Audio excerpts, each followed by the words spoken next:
Hi, today we're diving into a topic that's crucial for businesses operating in the United Arab Emirates: corporate tax.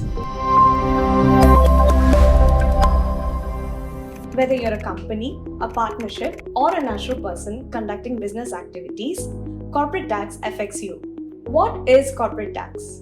Corporate tax is a form of direct tax levied on the taxable income of various corporations and business entities. The UAE corporate tax regime applies to all tax periods starting on or after 1st June 2023. Corporate tax applies to all taxable persons. Who are these taxable persons?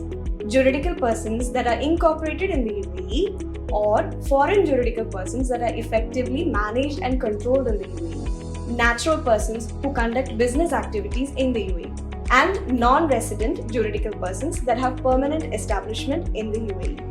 It is important to note that juridical persons incorporated in the UAE free zones are also subject to corporate tax. Corporate tax filing is an annual obligation.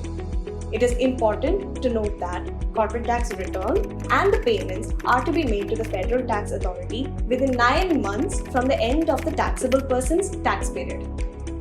Now let's talk about rates. The corporate tax rates in the UAE follow this structure: 0% on the portion of taxable income not exceeding 375,000 and 9% on the portion of taxable income exceeding 375,000. So let's break it down. Up to 375,000 of your taxable income will be taxed at 0% and anything that exceeds that will be charged at 9%. And there you have it, an overview of corporate tax in the UAE. Do not hesitate to reach out to us for any professional guidance. Stay compliant, stay informed, and I'll see you in the next update.